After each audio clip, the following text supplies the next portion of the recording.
今日2026年5月1號勞動節，咁呢，我就想到錄呢個視頻，就係記錄返我以前嘅歷史，喺我在家下仲好清醒嘅時候，仲能夠去做呢樣嘢嘅時候，我係想回憶下，同時記載以往嘅事情。咁呢，可能呢個視頻以後邊個睇到都好啦，一個記錄OK，so 讀完 Form 51979年Form 5咁樣頭一件事呢，就係1979年啱啱考完 MCE 嘅時候呢，就我好記得3日後我就去當然啦，考完試咗之後第一日、第二日跟住呢就去應徵係呢個百貨超級市場大一怡保嘅啱啱開嘅一個超市，咁佢嘅名字係第一超級市場 OK， 咁呢我就去咗面試，跟住第二日又返工咯，即係我頭尾唞咗3日，考完試頭尾3日之後，第4日開始做工嗰陣時呢，就喺個第一百貨公司裏頭呢，就做銷售員啦，賣筆喺個呢個文具嘅部門賣筆咁呢就好短暫啦，即係12月啦，12月、1月、2月就冇做咗，過開年就冇做咗。點解呢？原來係講緊我本來係要申請去外國讀書嘅，去呢個加拿大讀書嘅。咁搞緊手續㗎啦。咁喺搞緊手續嘅期間呢，嗰陣時呢，我嘅爸爸同我媽咪就傾偈，夜晚嘅時候講緊呢個錢嘅問題。咁即係講投注錢可以俾到我去加拿大讀書，投注錢。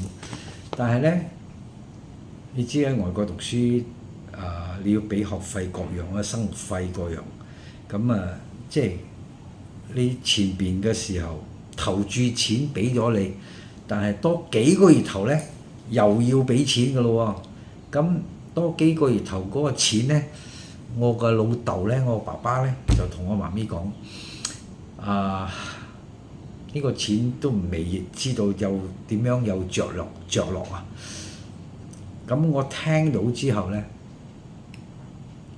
我就嗰陣時挨晚，第二朝早呢，我聽咗之後呢，我就個心係即係冇去讀書啦。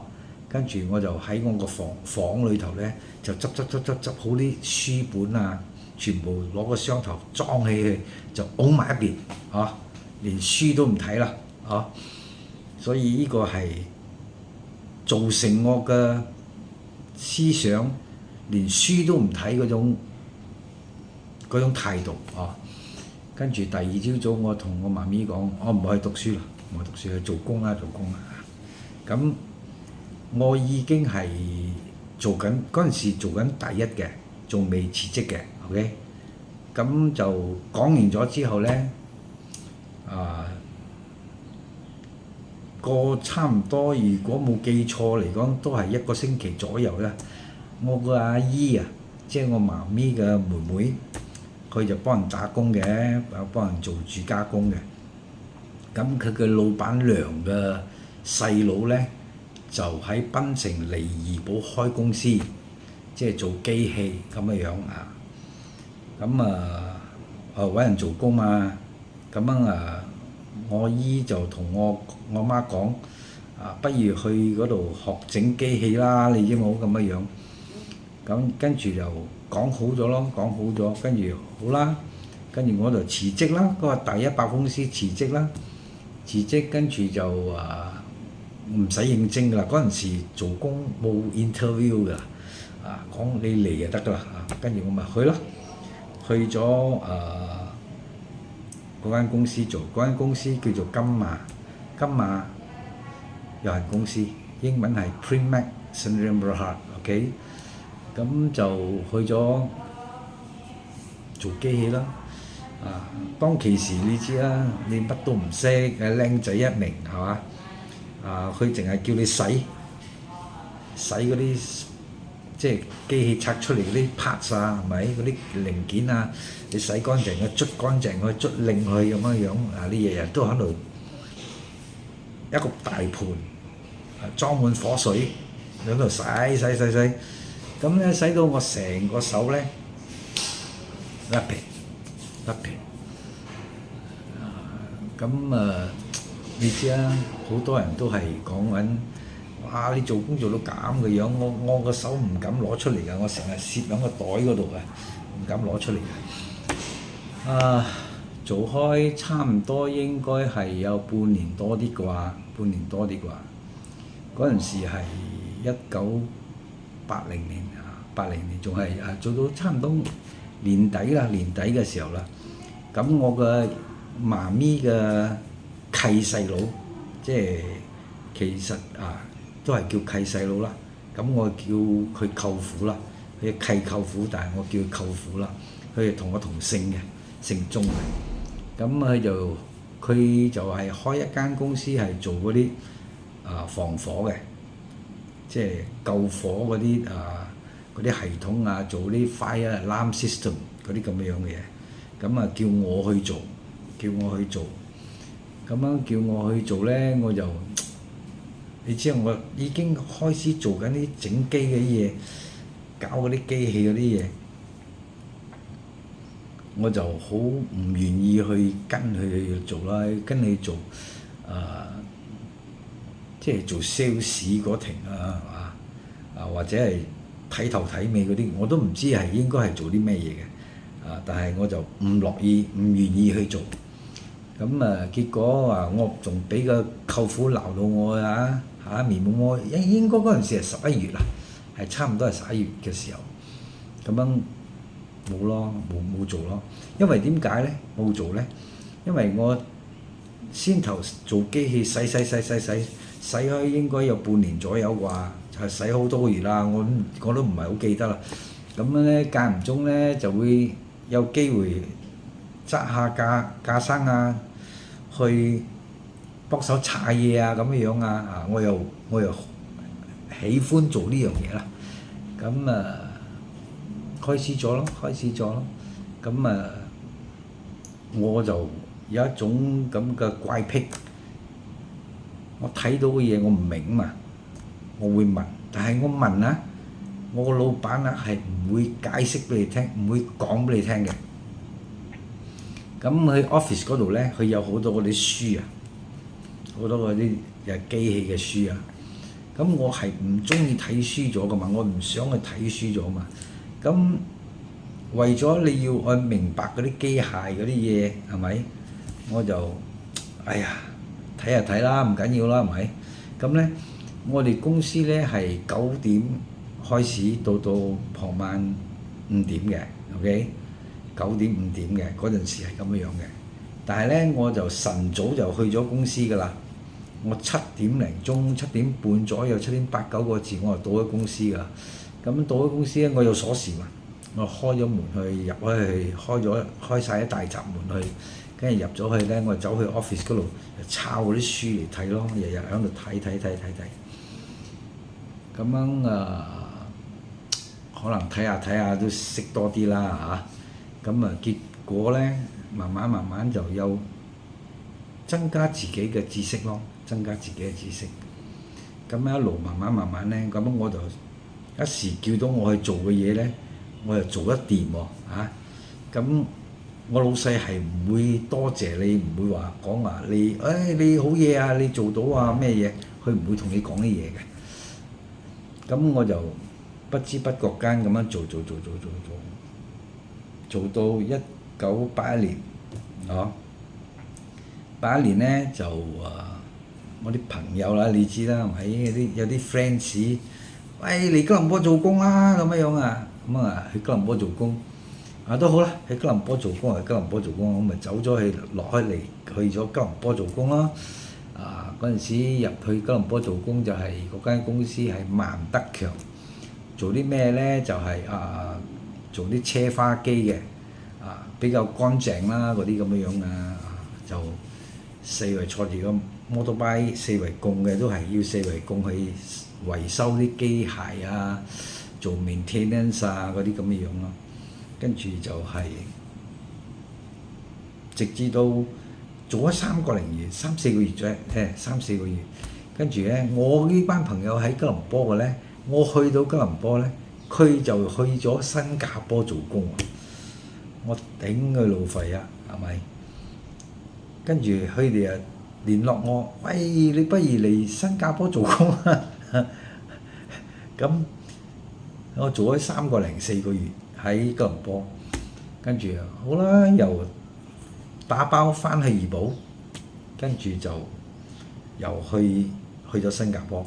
新加坡就入去呢間Hitachi 日本公司 Hitachi Electronic Devices 係呢間工廠咧，係做嗰啲電視嘅嗰個玻璃個鏡。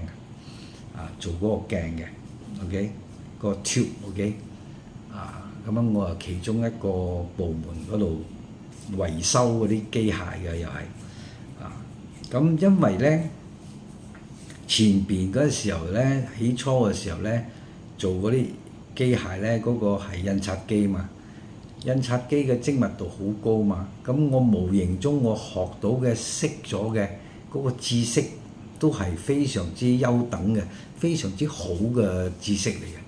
跟住加上咧，跟住去咗吉隆坡做嗰個車花機咧，又明白咗嗰啲所謂電路嘅機械嘅運作，即係合併起上嚟咧，咁我識多啲咯。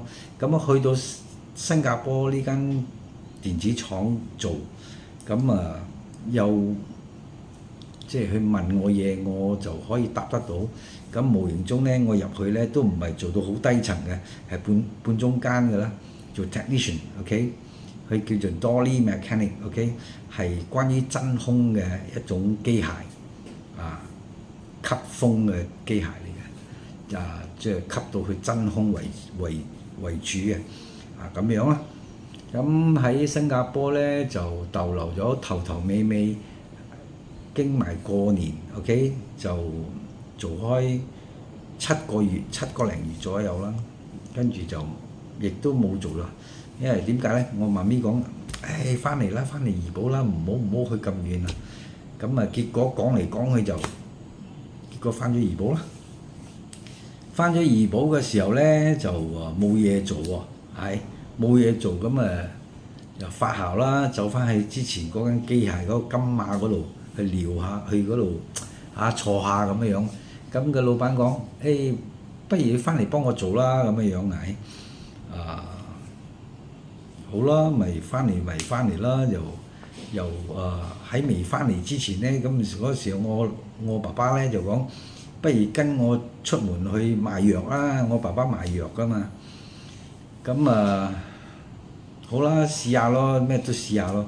咁同我爸爸出門嗰陣時就係去咗喺怡保落嚟吉隆坡，跟住去白坑 ，OK。咁樣頭尾差唔多1個星期多啩，係知冇？咁樣同我爸爸一齊行好多嘅藥材鋪嗰啲咁樣嘢。咁樣從中咧就會理解到乜嘢係叫做買賣？咁神推鬼拱咁樣翻到去怡保，咁樣我講，哎呀呢個工唔啱我做我亦都唔係好喜歡咁樣嘅生活，咁嘅姿勢。結果呢，就我又去咗嗰個金馬嗰度去行下咁樣，就係坐寮咁樣。結果老闆就講，不如翻嚟做啦咁樣。結果我咪好啦，翻嚟做啦。跟住我同我爸噶嘛，我爸咁冇所謂啦。我同我老豆講，我唔愛撈啊，我去嗰度做翻機器啊。我爸我媽冇反對嘅，跟住我咪就去翻金馬嗰度做咯。呢一次金馬嗰度做呢，就有少少改變啦。個老闆呢，就佢兩兄弟呢，就差唔多係叫唔係正式嘅分家，係分開嚟做。大佬翻去檳城。細佬喺怡保，佢大佬翻檳城咧，就另外註冊一間公司叫做 Graphica Engineering，OK，跟住我就去嗰度做啦，跟住我就成個人咧就搬去檳城咯喎，我搬去檳城你知啊，我哋怡保人唔識講福建話噶嘛，從嗰陣時開始咧，我要想辦法去學啦，不過學到半桶水啦都係，結果都係半桶水啊。但係咧喺嗰個期間咧，就俾到我一個好處咧，就係因為我老闆好懶嘅，佢乜嘢都叫你搞掂佢啦，你係由你搞掂，唔係你搞掂。總言之，佢成日叫你去做呢啲做嗰啲，你總言之，我老闆係成日坐喺度飲茶，你知冇？咁變咗無形中咧，就俾咗我一個好大嘅機會咧。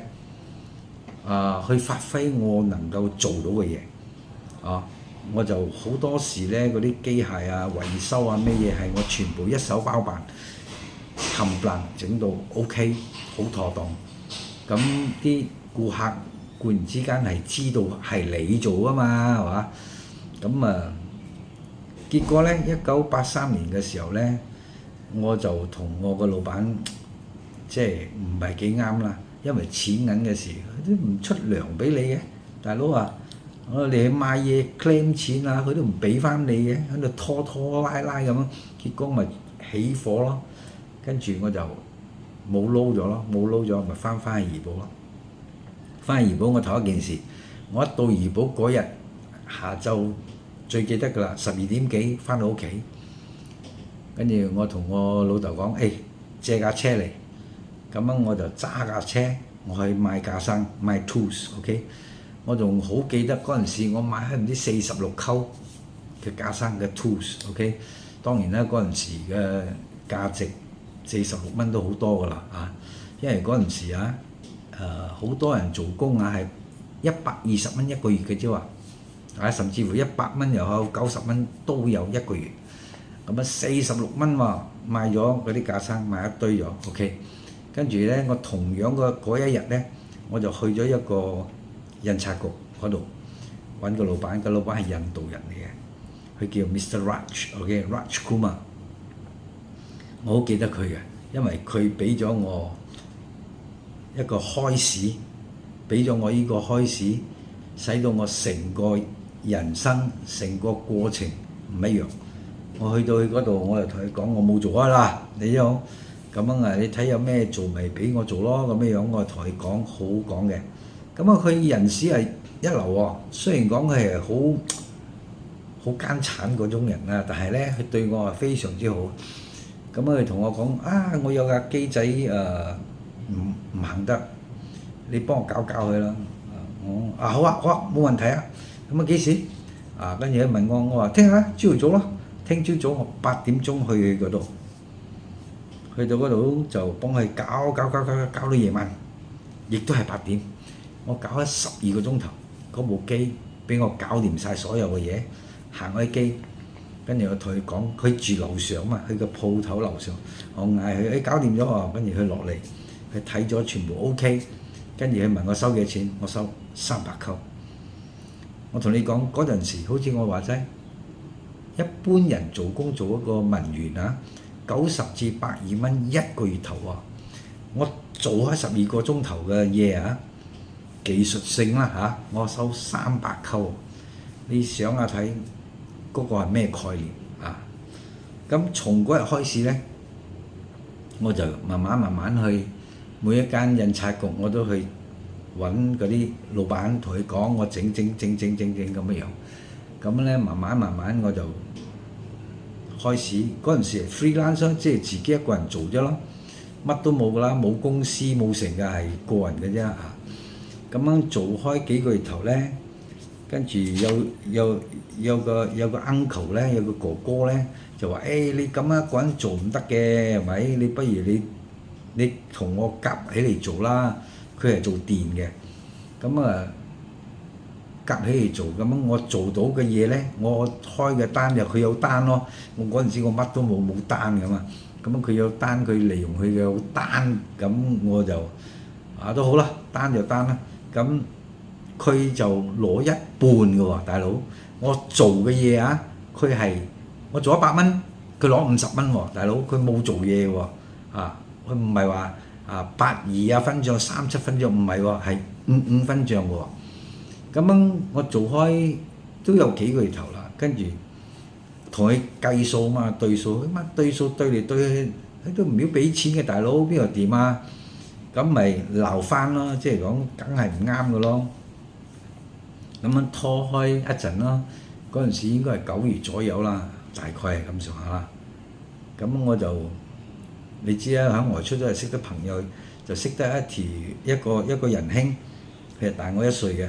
佢個名叫李家德，咁佢就嬲我，喂，不如我哋開公司咯。我話開公司大佬開公司，我係冇咁嘅心理準備嘅喎，係開公司喎，我邊度識啊，係嘛？咁講咗之後，結果就成交，開公司乜都唔使噶嘛，咁要愛攞幾千蚊咯，嗰陣時幾千蚊好大嘅喎，大佬。咁咧我就同我個契姐，我有一位契姐嘅，佢叫伍麗雲 ，OK， 可惜佢好多年前已經過咗身咗。揾到佢就同佢講，我同佢借，因為我個契姐喺雲頂做工，佢儲到錢，佢借咗幾千佢唔知借咗三千蚊俾我，好似係，我都唔係好記得啦，應該係3000蚊吧，係3000蚊。我個三叔又俾咗3000蚊我三叔原來係借俾我嘅，但係結果我冇還㗎啦，我冇還㗎啦，即係咪當佢俾我啦個3000蚊。我三叔有錢㗎嘛，有錢人嚟㗎嘛 ，OK， 咁就開始咗我呢個公司啦，同呢個仁兄李家德，咁我哋組織喺一齊就開呢間公司叫做富德工程貿易公司 ，Fuda Engineering and Trading Company 就開始咗，係1983年12月23號註冊嘅，咁就開始咗啦。但係呢位仁兄咧，李家德係太子嘅有錢仔嚟㗎嘛，佢就你知有錢人有錢嘅後生仔昆女咩嘢係咪？又昆歌星嘛咁樣冇心機做嘢啦，結果咪同我唔啱咯，唔啱。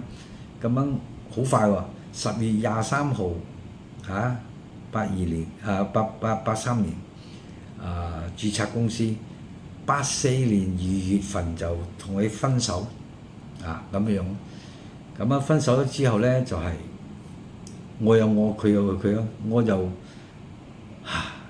嗰陣時就開始我呢個商業嘅路途啦。講到呢處下一輪我再接落去。